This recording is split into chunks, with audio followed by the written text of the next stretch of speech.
کتنے لوگ شیئر کر رہے ہیں, کتنے لوگ کمنٹس کر رہے ہیں. تو یہ ریٹنگ دیکھ کر میری وہ دعا پوری ہو گئی جو میں ریڈیو پر کیا کرتا تھا خدا سے, کہ کوئی ایسا وقت لائے کہ ریڈیو کی پروگرام کا بھی ایک پتہ چلے, پیمانہ ہو کہ کتنے لوگ سنتے ہیں. تو کب آئے آپ عزیر, کتنے سال ہو گئے آپ کو؟ کیونکہ دیکھیے سوشل میڈیا بھی شروع میں بالکل یہ اندازہ نہیں تھا کہ یہ ایک اتنا بڑا میڈیا بن جائے گا, کہ یہ جو ایک روایتی میڈیا ہے ریڈیو اور ٹیلی ویژن, اس کو بھی اپنی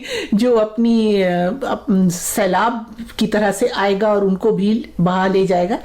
شروع میں ایسا امکان نہیں تھا. تو کتنے برس ہو گئے آپ کو اس پہ سوشل میڈیا پہ؟ مجھے تقریباً 4 سال یا 5 سال. اچھا, 4 سال باقاعدگی سے. اور بھی لیکن جو جس پیٹرن پہ میں ابھی پروگرام کر رہا ہوں اس پہ کرتے ہوئے مجھے کوئی 2 سال ہو.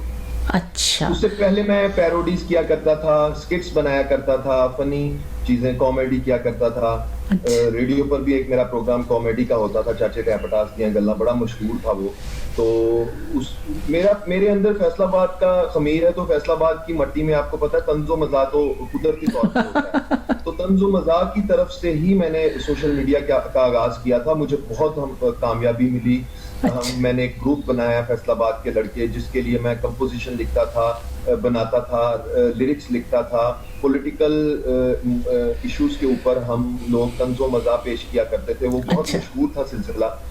لیکن بہرحال آہستہ آہستہ میں نے جب یہ دیکھا کہ شیئرنگ تو لاکھوں میں ہو رہی ہے, ویورشپ بھی لاکھوں میں ہے میرے ان سکٹس کی, لیکن جو پاکستان کے لوگ ہیں بدقسمتی سے وہ طنز و مزاح کرنے والوں کو, پیروڈیز کرنے والوں کو کوئی میراثی سمجھتے ہیں اور بڑا ادنا سا کچھ سمجھتے ہیں, اور پھر ان کے کام کو اس انداز سے نہیں دیکھا جاتا, وہ رسپیکٹ نہیں دی جاتی ہمارے ہاں آرٹسٹ کو.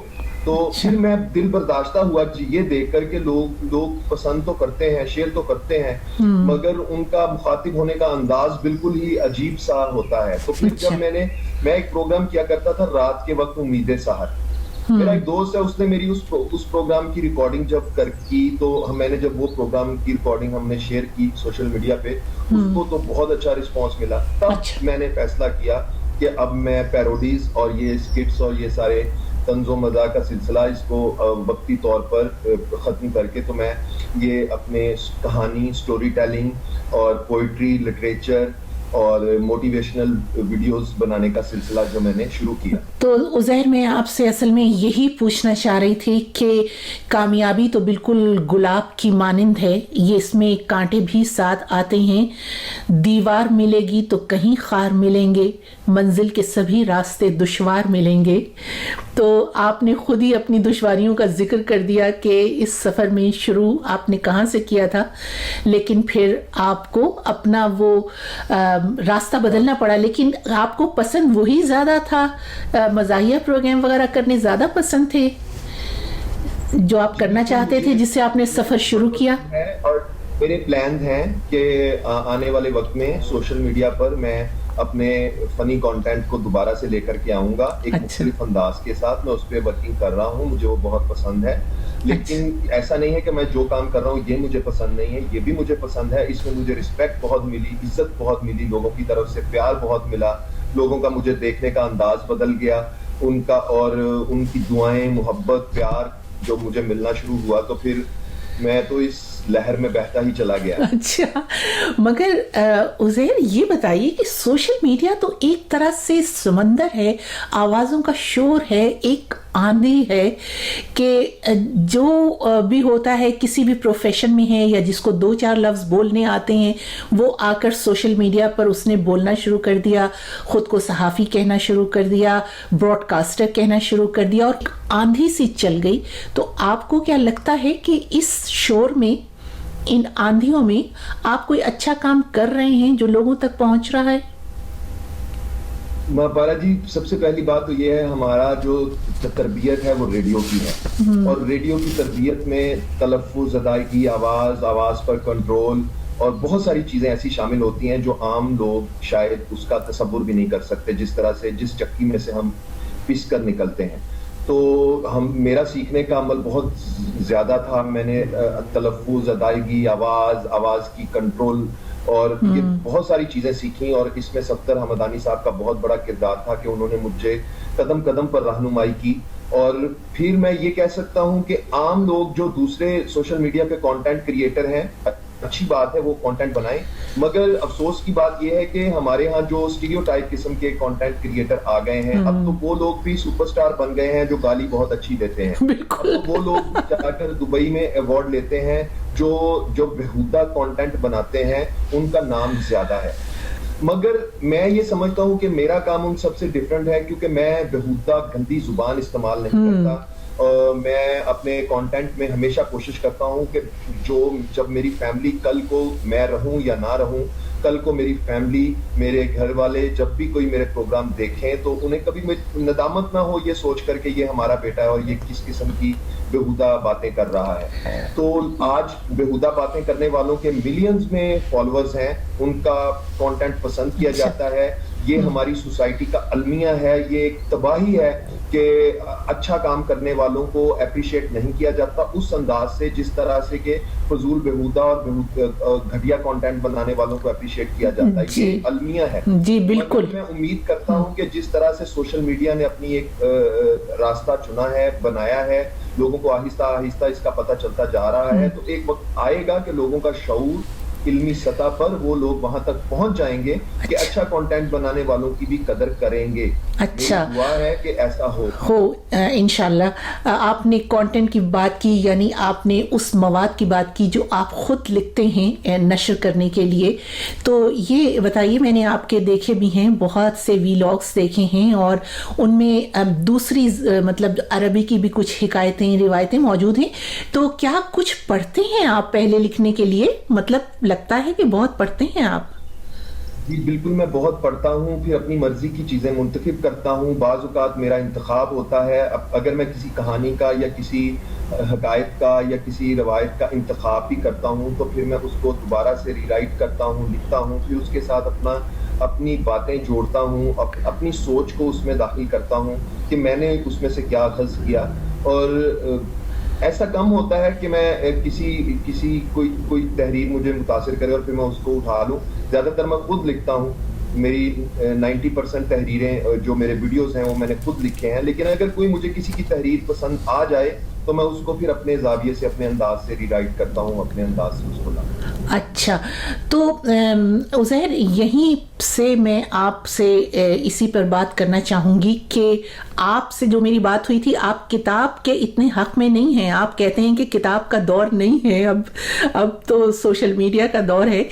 تو دیکھیے, کتاب زندہ رہتی ہے, یہ ہمارے سامنے ہے. 2 صدی پہلے کی ہم ایک لائبریری دیکھ کر آئے وہاں پر اسکندریہ میں, جو 2 صدی نہیں 2000 سال پہلے کی کتابیں ہم نے وہاں دیکھی. تو یہ ایک ہمارے سامنے ہے کہ کتاب زندہ رہتی ہے صدیوں تک. لیکن کیا آپ کو یہ لگتا ہے کہ یہ جو سوشل میڈیا ہے اس میں بھی اتنی گہرائی ہے اور اتنی طاقت ہے کہ یہ آپ کو زندہ رکھ سکے گی, کہ سوشل میڈیا بھی کیا زندہ رہے گا اتنا ہی؟ میرے استاد محترم صفدر حمدانی صاحب اکثر مجھے کہا کرتے ہیں کہ اپنی کتاب لاؤ. میں اس پہ کام بھی کر رہا ہوں, میں انشاءاللہ لاؤں گا بھی. میں کتاب کا کوئی مخالف نہیں ہوں, جو بھی سیکھا آج تک کتابوں سے سیکھا, لیکن میں یہ سمجھتا ہوں کہ کتابوں کے ساتھ ساتھ یہ سوشل میڈیا کا دور ہے, تو انسان کو اظہار کا وہ ذریعہ اپنانا چاہیے جس سے زیادہ سے زیادہ لوگوں تک پہنچ سکے. کتابیں اچھی لگتی ہیں, آپ کے پیچھے بھی سجی ہوئی ہیں, میرے پیچھے بھی سجی ہوئی ہیں الماری میں, تو لیکن افسوس بدقسمتی یہ ہے کہ آپ جو 2000 سال پرانی لائبریری کا ذکر کر رہی ہیں, ان ممالک میں پڑھنے والوں کی تعداد ہے. باہر کے ممالک میں جہاں آپ رہتی ہیں, UK میں, وہاں لوگ کتاب کا شوق رکھتے ہیں, پڑھتے ہیں, فارغ وقت میں ان کو کتاب پڑھنا اچھا لگتا ہے. پاکستان میں کتاب پڑھنا کسے پسند ہے میں نہیں جانتا. میں تو اپنے نوجوان نسل کو جتنوں لوگوں کو دیکھتا ہوں, کسی کو کتاب بینی کا کوئی شوق نہیں ہے. بہت چند مخصوص لوگ ہوں گے جو شاید 100 میں سے کوئی 1 یا 2 ہوں گے جو کتاب کو کبھی پڑھتے ہوں گے. تو ہمارے ہاں دیکھیں جو پست ہو جاتے ہیں معاشرے، برباد ہو جاتے ہیں، تباہ ہو جاتے ہیں، وہ اس لیے ہو جاتے ہیں کہ وہ نئے خیالات کو، نئی کتابوں کو، نئے علم کو، ان چیزوں سے وہ دور ہو جاتے ہیں. بالکل. تو ہمارے ہاں پاکستان میں تو کتابیں تو اب دیکھیں ہر دوسرے دن کوئی نہ کوئی کتاب، شاعر، ادیب، دانشور، کوئی نہ کوئی کتاب آتی، مگر پڑھنے والے کہاں ہیں؟ لیکن کتاب کی ایک خوبی بالکل چلتے چلتے میں موازنہ کرنا چاہ رہی ہوں یہاں پر عزیر کے، میں آپ کے ویلاگ سن رہی تھی تو مختلف سنتے ہوئے گزر گئی، اور مجھے ایک جگہ کوئی آپ کا بہت ہی ایک اچھا جملہ تھا جو میرے ذہن پہ نقش ہو گیا کہ زندگی کے ہاتھ نہیں ہوتے مگر اتنی زور سے تھپڑ مارتی ہے کہ اس کے نشان کبھی مٹتے نہیں. تو میں وہ سن کے اور گزر گئی. اس کے بعد میں ڈھونڈتی رہی کہ یہ میں نے کہاں پر سنا تھا، کس ویلاگ میں کئی پھر تھوڑے تھوڑے کر کے اس کو سننے کی کوشش کی، لیکن اسی وقت مجھے یہ خیال آیا کہ دیکھو اگر ابھی کتاب ہوتی تو میں نکال لیتی، میں نے اس پہ نشان لگایا ہوا ہوتا اور مجھے وہ فوراً مل جاتا اور میں اس کا پس منظر اور اس کا سیاق و سباق سب کچھ پڑھ لیتی. تو دیکھیے کتاب کی جو ایک خوبیاں ہیں وہ اپنی جگہ ہیں، اور سوشل میڈیا جیسے کہ میں نے کہا کہ ایک سمندر ہے تو بس وہ ہے. لیکن بہرحال آپ بالکل صحیح کہہ رہے ہیں کہ جو جدید ٹیکنالوجیز ہیں ان سے ہمیں فائدہ اٹھانا چاہیے، تو یہ تو بالکل ضروری ہے. اچھا تو اب آپ کے ویلاگس کی بات ہو رہی، ایک آپ کا ویلاگ میں نے سنا، کیا یہ سمجھتے ہیں کہ محبت عادت ہوتی ہے؟ محبت عادت نہیں، دیکھیں محبت تو سنا ہے کہ ہو جاتی ہے، یہ کسی بھی انسان سے آپ کو ہو جاتی ہے. میرا خمیر ہے، میں اگر کسی سے محبت کرتا ہوں اور مجھے جواب میں وہاں سے محبت نہیں ملتی ہے تو میں یہ نہیں ہے کہ میں وہیں رک جاؤں گا اور پھر میں ساری زندگی وہیں کھڑا رہ کے اس کا انتظار کروں گا یا اس کے غم میں بہتا جاؤں گا. تو میں آگے بڑھنے پہ یقین رکھتا ہوں. میں نہیں سمجھتا کہ انسان کو کسی ایک انسان کا انتظار کرتے ہوئے پوری زندگی گزار دینی چاہیے. ٹھیک ہے، پیار ہوتا ہے، محبت ہوتی ہے، مگر اس کے ساتھ ساتھ آپ نے اپنی لائف میں آگے بھی بڑھنا ہوتا ہے. سوچ لیجئے عزیر، آپ اپنی اس نظم کی نفی کر رہے ہیں.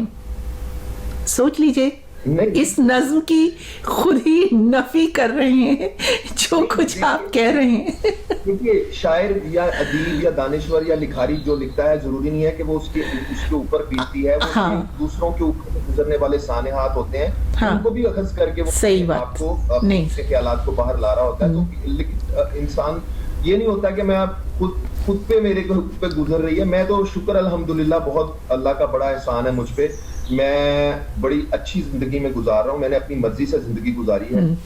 ٹھیک ہے، محبت سب سے کرتا ہوں، انسانوں سے بھی کرتا ہوں، ہر مخلوق سے محبت کرتا ہوں، جان حاضر ہے محبت کے لیے، مگر اس کا مطلب یہ نہیں ہے کہ کوئی محبت کا لارا لگا کر میری زندگی برباد کر جائے. میں ایک جگہ رکوں. اچھا عزیر، اب محبت کرنے والے تو ڈریں گے اور سوچیں گے کہ کرنی چاہیے یا نہیں. ڈاک کر یوں چھوڑ دینے پر یہاں قانون، قاضی اور عدالت کچھ نہیں کہتے، مگر یہ قتل ہوتا ہے.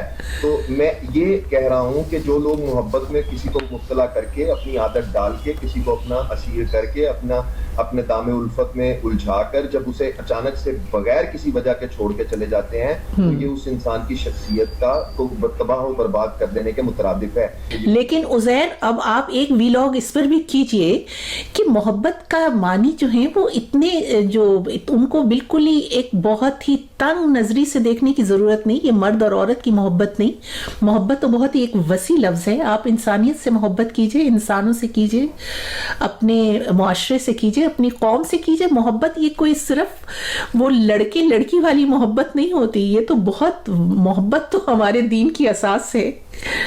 تو اس پہ بھی مجھے امید ہے آپ اس پہ قلم اٹھائیں گے کہ یہ دو دلوں کی ٹوٹنے کی یہ سب فلمی کہانیاں ہیں، لیکن اصل میں حقیقت میں تو اگر آپ محبت کرنے والے انسان ہیں تو بہت آپ کو یہ ایک اچھا انسان بنائے گی. بالکل. تو جب ہمارے ہاں پابندیاں اتنی زیادہ ہیں تو ان پابندیوں کی شدت کی وجہ سے یہاں فلمی سٹوریز اس طرح کی زیادہ بنتی ہیں اور اس طرح کے درد لوگ پالتے بات ہے. تو عزیر کچھ ہمیں بھی کلیہ بتائیے اتنی مقبولیت کا، اور اس سے میرا مطلب یہ ہے کہ جو نئے بچے اس طرف آنا چاہتے ہیں، نوجوان لڑکے اور لڑکیاں، ان کے لیے بھی آپ میرا خیال ہے ایک اچھی مثال بن سکتے ہیں. اچھی زبان اور اچھا مواد جو کچھ آپ پڑھتے ہیں اور اچھے اس کا نشر کرنے کا اچھا انداز. تو نئی نسل کو آپ کو ایک طرح سے دیکھنا چاہیے آپ کی طرف. نئی نسل کہاں میری طرف دیکھتی ہے یا نہیں دیکھتی ہے، میں نے کبھی ایسا سوچا نہیں ہے کہ میں نئی نسل کو اپنی طرف دیکھنے پر راغب کروں. میں صرف اپنا کام کرتا ہوں. یہ نہیں سوچتا کہ نئی نسل، مجھے پتا ہے نئی نسل کدھر دیکھ رہی ہے، نئی نسل میں کیا پرابلمز ہیں اور کن پرابلمز کی، کن تنگیوں اور تکلیفوں اور مصیبتوں اور تنگ نظری اور ذہنی پسماندگی کا شکار معاشرے جو ہوتے ہیں، وہاں نئی نسلیں کون سے گرداب میں جا کے پھنس جاتی ہیں. میں اس کا ادراک کرتا ہوں. مجھے بالکل ایسی کوئی چاہ نہیں ہے کہ نئی نسل میری طرف دیکھے، مگر میں اپنا کام کرتا رہوں گا اور اپنے کام میں ایسی چیزیں کرنے کی کوشش کروں گا کہ اگر کوئی دیکھے تو اسے اس میں کوئی اچھی سیکھنے کی چیز ضرور مل سکے. تو ہماری نئی نسل تو بھی یہ ٹک ٹاک جنریشن ہے، یہ ابھی دھکے کھا لے، یہ ابھی شہرت کے نشے میں مبتلا ہے، شہرت حاصل کرنے کے لیے کسی بھی حد تک جانے کی سے دریغ نہیں کر رہی ہے. تو شہرت نہ بھی ہو، عزت ہو، یہ انمول چیز ہے، مگر اگر شہرت ہو تو یہ خدا کی نعمت ہے، لیکن اسے بہودہ طریقے سے حاصل نہیں کرنا چاہیے. اسے کسی کریٹیوٹی سے، کسی تخلیقی طریقے سے حاصل کرنی چاہیے شہرت. تو یہ نئی نسل ہماری جو ہے، جس کی آپ کہہ رہے ہیں کہ یہ آپ کی طرف دیکھیں، یہ شہرت کے چکر میں ہے. وہ کیسے بھی آ جائے، وہ کسی بھی طرح سے آ جائے، وہ کسی بھی الٹی سیدھی حرکت سے آ جائے، بس مشہور ہونا چاہیے. تو خیر بہرحال آنے والا وقت میں سمجھتا ہوں کہ ان لوگوں کو بہت یہ لوگ بھی عزیر اپنی ناکامیوں سے سیکھیں گے، اور اگر ان کے سامنے اچھے رول ماڈلز ہوں گے آپ کی طرح تو مجھے یقین ہے کہ یہ لوگ سیکھیں گے. تو عزیر یہ بتائیے کہ اب تک حاصل زندگی ویلاگ کون سا رہا، اس کی کیا چیز آپ کو خود بہت پسند تھی، اور اس کو جو آپ کے چاہنے والے تھے، آپ کے سراہنے والے تھے، انہوں نے بھی سراہا. کوئی ایسا آپ کو کسی کا رد عمل ملا ہو جو آپ کو بہت اچھا لگا ہو اور آپ کو لگا ہو کہ میری بس محنت جو ہے وہ سوارت ہو گئی آج؟ مہاپارا جی، ہزاروں کی تعداد میں مجھے کمنٹس ملتے ہیں فیس بک کے اوپر، میرے میسیجز آتے ہیں، مجھے پیغامات ملتے ہیں، مختلف کانٹینٹ میرے واٹس ایپ پہ وائرل ہو چکے ہیں جن کی تعداد بہت زیادہ ہے. میں جو بھی ویڈیو اپلوڈ کرتا ہوں اس کو شیئر کرنے والوں کی تعداد ہزاروں میں ہوتی ہے. فیس بک پہ اگر آپ میرا پیج وزٹ کریں، صرف 1.5 سال کے اندر وہ 500,000 کراس کر گیا ہے، اور اس کی ویورشپ جو ہے صرف 1 سال کے اندر کوئی اس کو میرے ویڈیوز دیکھنے والوں کی تعداد کوئی 2-3 کروڑ سے زائد تھی. تو میرا صرف ایک ویڈیو جو ہے وہ 11 ملین لوگوں تک پہنچا جو میرے پیج پہ لگا ہوا ہے. اسی طرح میں نے ایک ویڈیو بنایا تھا، بارش کے دنوں میں قبرستان کا چکر لگایا کرو، وہاں وہ لوگ دفن ہیں جو ذرا سی بجلی چمکنے پہ تمہیں اپنی سینے سے لگا لیا کرتے تھے، وہاں وہ لوگ دفن ہیں جو اپنے پاؤں پر تمہارے پاؤں رکھ کر تمہیں چلنا سکھایا کرتے تھے. تو کبھی ان لوگوں کی سنگت میں جا کر بیٹھا کرو. تو جب میں نے یہ ویڈیو بنایا تھا، میرے والد صاحب حیات تھے، میں نے شاید ان لفظوں کو لکھا تو تھا، اس طرح سے محسوس نہیں کیا تھا، مگر اس ویڈیو کو بنانے کے یہ بہت وائرل ہو گیا ویڈیو، اور ملینز میں اس کی ریٹنگ چلی گئی، اس کی شیئرنگ چلی گئی. تو جب میرے والد کی انتقال ہوا تو پھر جب میں قبرستان میں جاتا ہوں بارش کے دنوں میں، جب بارش ہوتی ہے تو مجھے اپنی یہ بات یاد آتی ہے، تو میں قبرستان میں جا کے بارش میں ان کی قبر پہ بیٹھ جاتا ہوں. تو یہ جملے میرے ذہن میں چلنا شروع ہو جاتے ہیں کہ وہاں وہ لوگ دفن ہیں. تو یہ بہت کانٹینٹ میرا پسند کیا گیا. اچھا، اسی طرح اور بہت سارے ہیں. اگر میں یہ دیکھوں گا کہ وہ کیا پسند کرتے ہیں، میں وہ بناؤں جو وہ پسند کرتے ہیں، وہ نہ بناؤں جو وہ پسند نہیں کرتے، تو میں اپنی پسند کو کے لیے اپنے لیے کہ پھر میں نے کیا کیا. تو انسان کو وہ ضرور کرنا چاہیے جو اسے پسند ہو. ٹھیک ہے، اگر وہ پسند لوگوں کی پسند بن جائے تو بہت اچھی بات ہے، مگر اگر آپ کی پسند لوگوں کی پسند نہیں بنتی ہے تو آپ کو اپنی پسند بدلنے کی ضرورت نہیں ہے. بالکل بہت صحیح بات ہے. بالکل بالکل. یہ جو آپ کے استاد محترم ہیں ان کی بھی بالکل یہی رائے ہے. مجھے لگتا ہے انہوں نے کافی اثر آپ پر ڈال چکے ہیں. جی بالکل، بہت زیادہ اثر ہے مجھ پہ. میں چاہتا ہوں کہ خدا ان کا اثر مجھ پہ ہمیشہ قائم اور دائم رکھے. کہ آج بھی جب میں کسی لفظ پہ پھنس جاتا ہوں تو میں پھر صفدر صاحب سے میسج کر کے پوچھتا ہوں سر اس کو کیسے ادا کرنا ہے, اس لفظ کی پروننسیشن کیا ہے, وہ مجھے بتاتے ہیں اور میرے لیے ان کا کہا حرف آخر بن جاتا ہے, کیونکہ میں سمجھتا ہوں کہ وہ ایک سند کی حیثیت رکھتا ہے. جی عزیر, یہ جو عزیر رشید نامی جو مسافر ہے, اس کی منزل کہاں ہے, کب تک چلتے رہنا ہے, اہداف کیا ہیں؟ بڑی ہی کٹھن کہانی ہے یہ عزیر رشید نامی جو شخص ہے. یہ بہت ساری مصیبتوں, تکلیفوں, پریشانیوں میں سے گزر کر یہ عزیر رشید نامی شخص اب یہاں تک پہنچا ہے. ایک درد و علم کی ایک نہ ختم ہونے والی کہانی ہے. اور خاص طور پہ تب جب شعور نے کام کرنا شروع کیا اور پتہ چلا کہ میں جس جگہ میں رہتا ہوں, جس ملک میں رہتا ہوں, وہاں اظہار کرنے پر پابندی ہے, وہاں بولنے پر پابندی ہے, وہاں میں یہ کہہ سکتا ہوں, یہ میں نہیں کہہ سکتا, وہاں میں اپنی یہ بات کہوں گا تو لوگ میری بات سننے کے لیے تیار نہیں ہوں گے. جہاں دلیل اور منطق کی کوئی ویلیو نہیں ہے, جہاں علم اور دلیل کو لوگ پاؤں کی جوتی پہ کے برابر رکھتے ہیں, اور لوگ ایک من گھڑت اور جو ایک ان کے اپنے نظریات ہیں, ان نظریات کے خلاف بات سننا پسند نہیں کرتے. اگر آپ ان کے نظریات کے خلاف بات کریں گے تو وہ آپ کی جان تک لینے پہ آ جاتے ہیں. تو ایک ایسے سخت معاشرے میں, ایک ایسے سخت ملک میں آپ سوچ سکتی ہیں کہ ایک شخص جو تھوڑا بہت لکھنے اور شعوری طور پہ تھوڑا بہت بالغ ہو جائے وہ کس قدر اذیت میں رہتا ہوگا. تو ریڈیو والے تو ویسے ہی آپ کو پتا ہے اذیت میں رہتے ہیں, کیونکہ ان کو تو آپ ریڈیو پہ وہ کام کرتے ہیں تو ان کو کام کرنے کا نہ معاوضہ ملتا ہے, نہ پیسے ملتے ہیں, بیچارے ہینڈ ٹو ماؤتھ زندگی گزارتے ہیں. تو میں تو انہی لوگوں میں میرا شمار ہے. تو میں نے اپنی زندگی میں بہت سے مسائل دیکھے ہیں ماپارا جی, غربت بھی دیکھی ہے اور کیا خوب کمال کی دیکھی ہے, مگر کبھی زندگی میں ہاتھ نہیں پھیلایا اور ہمیشہ کوشش کی ہے کہ اپنے آپ کو ایسا بنا کر رکھا جائے کہ لوگ آپ کو دیکھ کر وہ سمجھ نہ پائیں کہ آپ کے اندر کیا چل رہا ہے. تو لوگ میرے چہرے پہ جو مسکراہٹ دیکھتے ہیں یا میری باتوں میں بہت ان کو ایک گہرائی نظر آتی ہے, تو اس گہرائی کے پیچھے ایک سوز ہے, ایک درد ہے, ایک تکلیف ہے, ایک کہانی ہے. ایک ایسا آج بھی ایسے موضوعات ہیں مہاپارا جی جن موضوعات پہ میں جن پہ میری اسپیشلٹی ہے, جن پہ میں نے بہت ورک کیا ہوا ہے, جن پہ میری بہت محنت ہے, گرپ ہے, مگر میں ان کو پریزنٹ نہیں کر سکتا لوگوں کے سامنے, اس سوچ کو لوگوں کو بیان نہیں کر سکتا. بالکل یہ کہ لوگ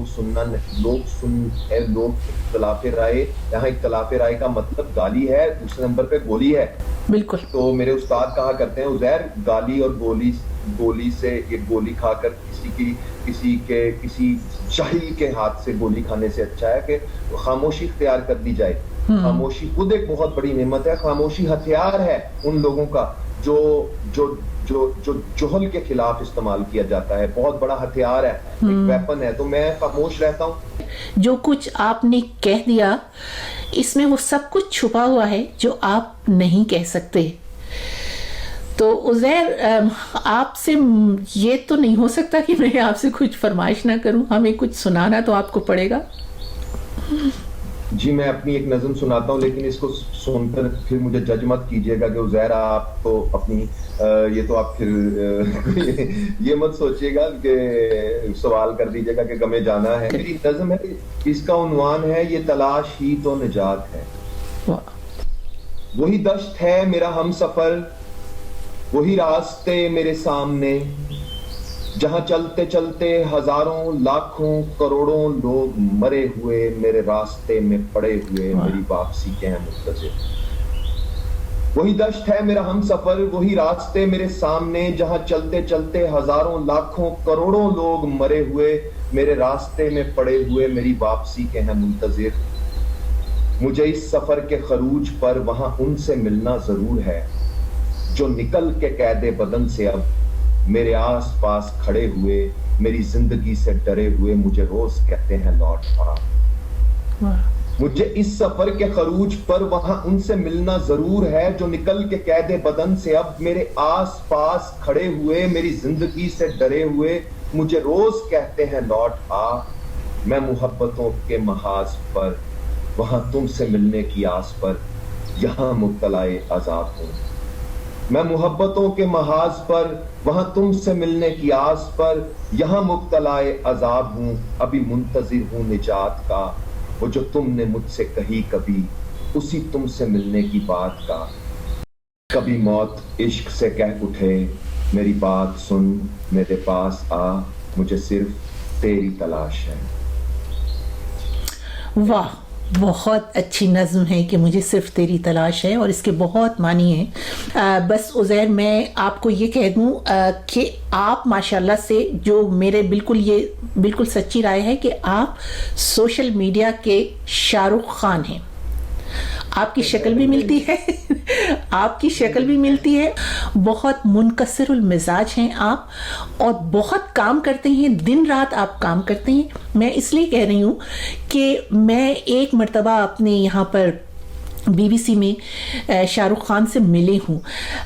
یہ تو وہ ان کے بہت انٹرویوز میں وہ کہہ چکے ہیں کہ وہ ورک ہالک ہیں، وہ بہت کام کرتے ہیں، بہت کام کرتے ہیں۔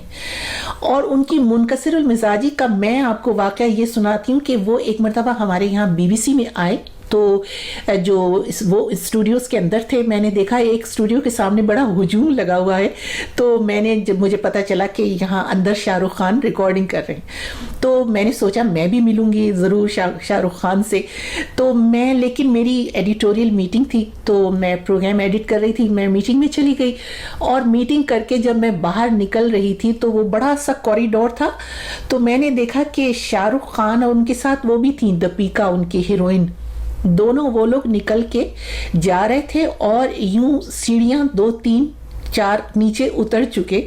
تو میں نے وہیں دور سے آواز لگائی، میں نے کہا شاہ رخ خان مجھے تو آپ سے ملنا ہے۔